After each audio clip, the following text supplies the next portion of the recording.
This is by far the biggest mistake people do practicing meditation. I'm a meditation coach, and I have talked probably to thousands of people about meditation and listened to their practice and practicing with them together.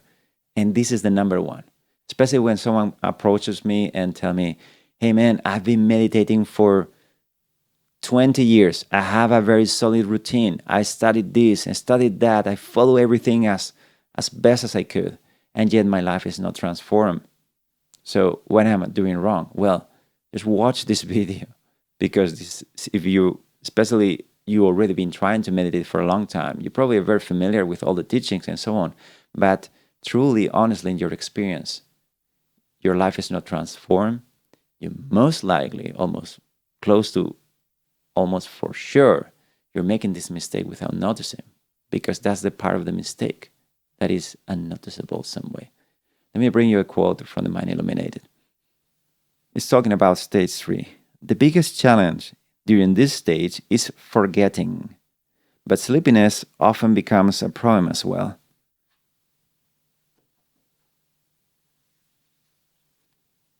Well, first thing, just in case if you don't know the 10 stages of attention stabilization he's talking about, then this is stage 3. It's a process of how to understand how to calm your mind to pretty much a superhuman level of perfect attention for hours and hours, where your mind is completely still and calm and it's effortless.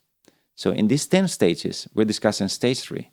And again, as I mentioned before, as a coach, this is what I normally find with people who have been meditating for many years. So understanding this can be crucial to change everything. So when he says forgetting, it means that in stage 1 and 2, you have the regular case that people sit to meditate and your mind goes like crazy. The first stage, you're lucky if you sit to meditate at all.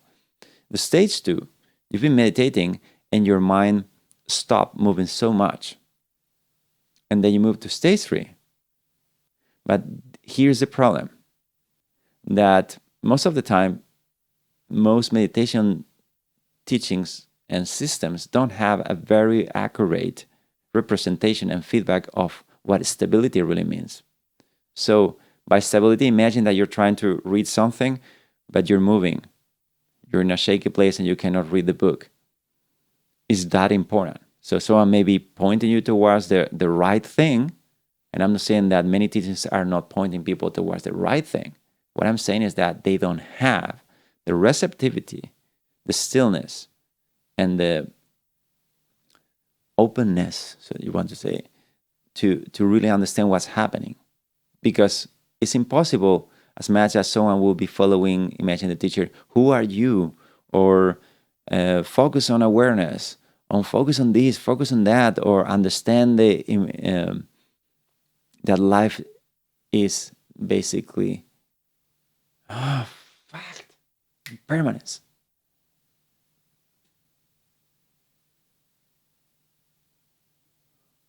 Or life is impermanent. There is no self. Talk all the time about all these very subtle things. And as much as someone would try to focus on that for many, many years, if your mind is not calm enough, you won't see it as much as someone points it to you. So this is the biggest mistake. Forgetting means before you've been dealing with a mind that goes like crazy, but now you're dealing with a different problem. It's like a silent problem, because you're there, you're with the object. And what people don't recognize is that you've been off completely, and then you go back. But you didn't notice a specific train of thoughts that took you, oh yeah, I got lost in thinking. No, you're suddenly disconnected and you reconnect. So it's kind of a silent thing. So people don't even notice. People don't notice this after many years, after many hundreds of hours of meditation. They don't notice this. So let me explain it again. Instead of being just pulled out by thoughts, you kind of conquer that. But now what you don't notice is that you're being sinking into something that you don't see, that you don't notice, because it's like falling asleep. The way you go out, you don't notice when you fall asleep. Do you notice when you fall asleep? Meaning the moment that you lose your consciousness? No. That's the whole point of why you lose sleep. If you wouldn't lose your consciousness, you wouldn't fall asleep, right? At least not in the ordinary way. Well, in the same way, when you're meditating, something sort of, you think you are focusing on the object, but you're actually disconnecting. You're actually going away. But you don't notice. You don't see what the problem is. And you're suddenly just there again. And in between that, your meditation is tremendously interrupted. And in those interruptions, it doesn't allow you to clearly see. It's like a subtle but profound shaking in your perception. So you're not able to see clearly what's happening. So this is the biggest mistake, the most dangerous one. Not because it's a big deal, but because you don't see it. That's the problem of it. Nobody talks about it. Nobody knows about it. That's why you need all this tradition, for example, with the 10 stages of attention stabilization. You need that. Probably it's the most needed thing in the world right now, because it's teaching you how to calm your mind, get done with thoughts, and your mind just stills. And in this way, then you can clearly see. And when you can clearly see, you know what happens? That understanding is natural, that you don't need to go book after book, that you don't need to go looking for new teachings as if you were consuming information. Suddenly, there's a deep clarity in your experience and calmness. And you truly see what's happening, and things make sense. And you may take a book by a great teacher, and what you read, it just reflects your experience. And it helps you process it. But your experience is already it. Otherwise, if you try to get the experience from reading the book, you're done. I mean, it's a great preparation. So please do surround yourself with as much and as many and as good as information you can find. So please do consume, if you want to say it, if you feel like. I'm saying this because some people kind of criticize this intellectual approach to, no, it's part of it. It's a preparation. So just do it, just consume more. But don't forget that the most important thing is to practice. That is where it happens.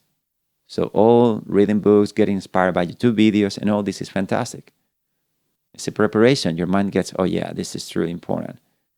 So hopefully in this video, you also learn, oh yeah, am I getting lost without noticing that I'm getting lost? Could that be my case?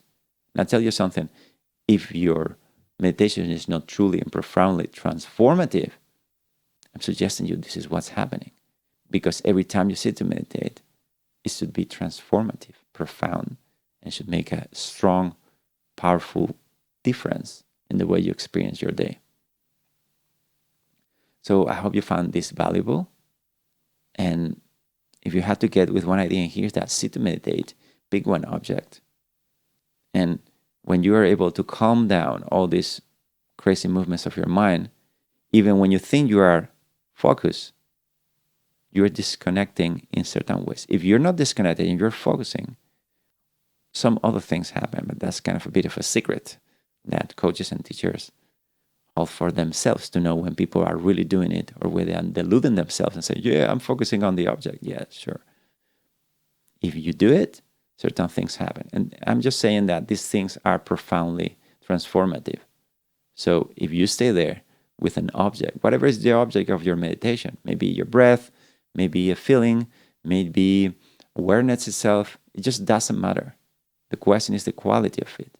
So if you're able to stay with it and you don't lose it, not with your thoughts, but not also, as I'm pointing in this video, not by disengaging without noticing you're disengaging silently.